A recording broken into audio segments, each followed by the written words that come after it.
নমস্কার, আমি পল্লবী। আমার আজকের নিবেদন কবি জয় গোস্বামীর হাঁস। তুমি জানতে না বুঝি? আসলে স্নিগ্ধতা হলো একটি বর্ষাকাল। কেউ বলেনি তোমাকে?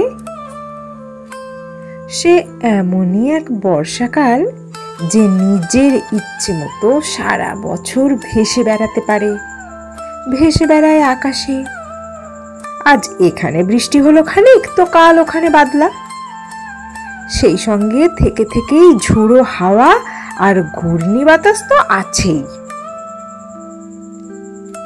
আমি চোখ বন্ধ করলেই দেখতে পাই, যেই বৃষ্টি শুরু হলো অমনি বাচ্চারা সব হাত ছাড়িয়ে ছুট লাগালো মাঠে ঘাটে। আর মাটির দেওয়াল ও টিউবকলের সামনে দাঁড়িয়ে গায়ের বউরা খাল থেকে বিল থেকে তাদের হাঁসগুলোকে ডাকতে লাগলো, চই চই চই চই চই চই। আজ থেকে প্রায় 1 শতাব্দী আগের বাংলায়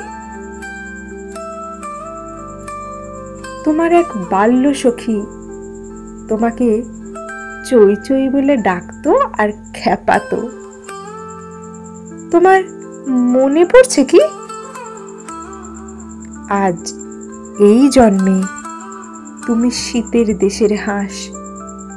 কোন সরোবর থেকে কোথায় কোন সরোবরে সাঁতার কাটতে যাও, সমুদ্রের পর সমুদ্র পেরিয়ে উড়ে চলো কত দূর দূর সব দেশ।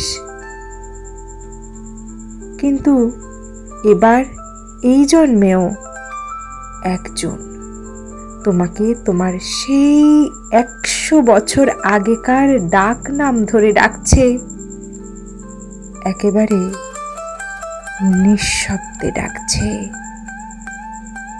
চই চই চই চই চই চই।